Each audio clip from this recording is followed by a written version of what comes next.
And we're live. Hello. Top of the afternoon. Happy springtime. Happy springtime. We are live from HQ. We are talking employee discipline, part dos. Part dos. Quick shout out. Thank you, Emerson Group. Woo. In the Philadelphia area, great staffing, direct hire company. So thanks for the mug. Take it away, sir. Yes. Couldn't be possible without our sponsors. Without our sponsors, right. Thank you. So we're doing a follow-up today on our previous video. Last time we talked about implications of discipline. Now we're going to talk process. Okay.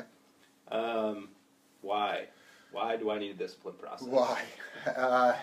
The like perennial question, right? Yeah. Well, there's a few reasons. One, in a company culture, the consistency is probably the thing that's most clutch. You always will do well if you can approach situations in the discipline process consistently. It doesn't show favoritism. It removes the potential for bias. Because you like so-and-so, you give them a few extra breaks. You don't like this one, you move them along quicker. That opens the door for, some problems. When you say problems, you mean like legal problems? Or? Yes, for sure, like legal problems. There's a couple kinds of problems, right? One, absolutely legal. Okay. You've got potential for discriminatory claims. Not just based on race or ethnicity, but gender as well, on ageism. I mean, you really want to keep the 25-year-old working at the company. You don't really like the 40-some-year-old guy that's working there, let's say, for example. And so you try to move him out quicker than you do the 25-year-old. Well, the potential's there for some liability in ageism. Why is the discipline process different because of age? Things like that, I think, can easily bubble up and somebody take advantage of, quite honestly, from an employee standpoint. All right, so you want to, I think they call it CYA? Yes, that's what the kids are calling it, CYA, yes. Those kids, those darn kids and their terms. Yes, you can text that too pretty easily. Yes. CYA, yeah. You can. Is there an emoji for that? Yeah, there's probably an emoji, I don't want to see it.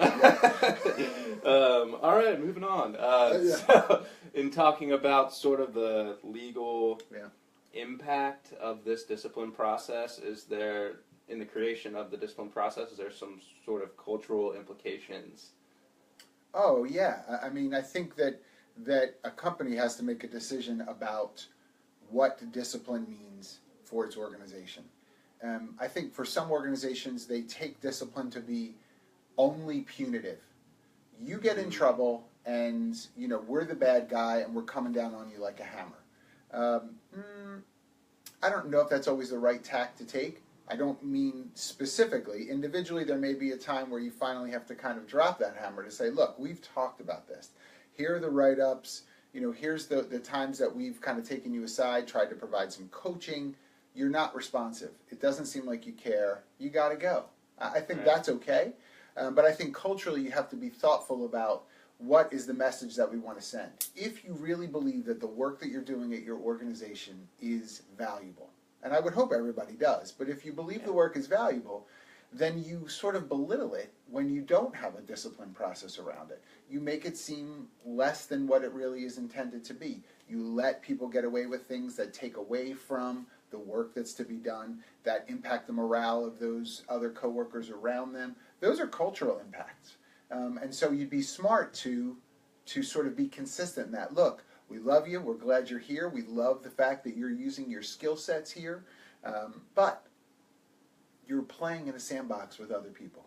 Right? And as a result, it's got to look a little bit like X, whatever that is. So poorly planned or poorly designed discipline process has sort of that snowball effect and looping in other parts of the organization, such as maybe employee morale, could even hit the P&L, some financials. Oh, for sure. So it kind of touches a lot of the business. Yeah, and you might wind up losing some really good people because they're frustrated at the lack of discipline that the organization is imparting on those that are guilty of something, right? That nobody cares that this person continues to come in a half an hour late. Right. Why should I kill myself, right, to make this work because these people don't care and they don't get in trouble. Right.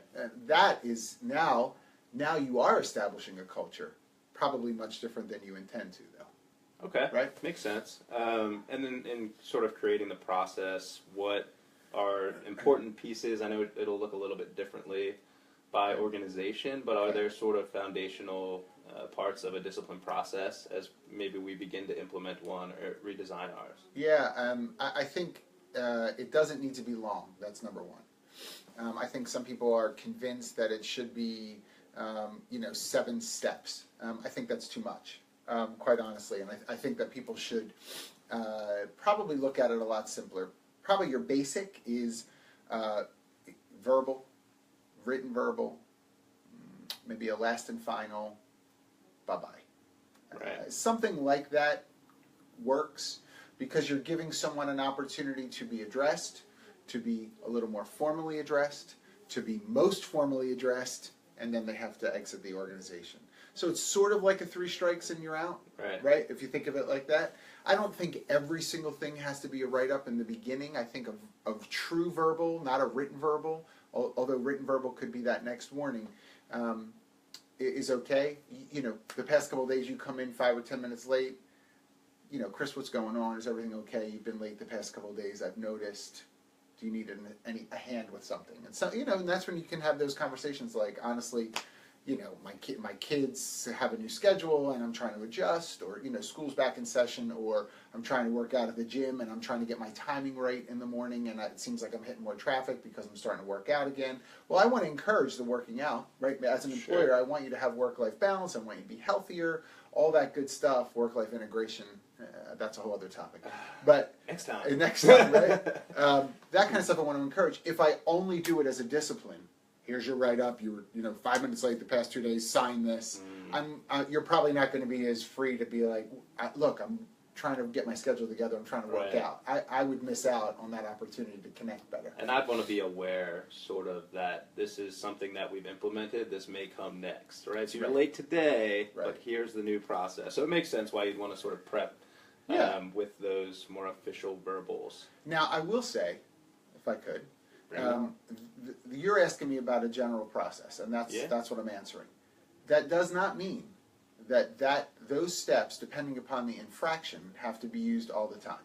So what I mean is, you're at work, the person next to you decides to write a check to him or herself out of the company account and go cash it. Right. Well, that's kind of like theft. Yeah. And or fraud, if they weren't even supposed to sign that check, whatever it might be. That's kind of grounds for immediate termination. So it doesn't, you don't have to give them a verbal, hey, I saw you wrote this check to yourself. Cops are out front. Right. Yeah. They may want to talk to you, but listen, for us, it's just a verbal warning. Let's not do that again. Right. That's silly, right? Obviously.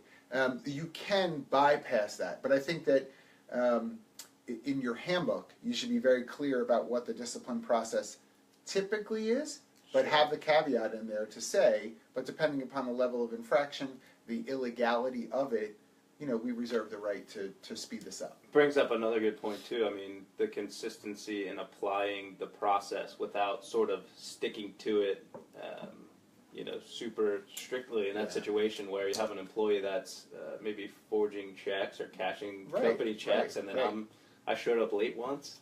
And now we're both getting the same thing. Right. So it doesn't make sense. Yeah. And honestly, that really leads me to sort of like, when this isn't applied correctly, what are kind of the biggest pitfall, I think, is really managers. Sorry, managers. But managers and supervisors tend to be the ones that even if a process is in place, they struggle to implement it. They struggle to utilize it. And sometimes it is because of personal relationship. They like certain people better than others, or they know them better at least, and so they want to give them sort of a hookup. I think the application of the process, the inconsistency of that from the managerial level, it typically undoes the whole thing. Could you then say that it comes sort of down from a higher level then in sort of communicating what the plan is, maybe getting management buy-in on why that process is there? For sure, the buy-in. Okay. And training. Don't just assume because you put it in a half a sheet of paper that a manager now is an expert on what that looks like or how they're supposed to do it. Give them some opportunity to test it out. Honestly, role play with them. Do some training. Give them an opportunity to know, okay, here's a situation. What would you do if that's what happened to you? How would you approach it? And don't let it just be, well, I would, I'd write them up. Right. Great. What does that write-up look like? Let me see a sample. Let's talk through it. How would you sit with the person? That is a requirement, I think, obviously on the HR end of things, but I also think on the senior management level of things, to invest in their management. Makes sense. I think we are. I think we're out of time. We are. What, That's disappointing. Yeah. Hey, we'll circle back next time on our next topic. Yes. Great. But thank you for joining us. Thank you all very much. And we are done for now. See you.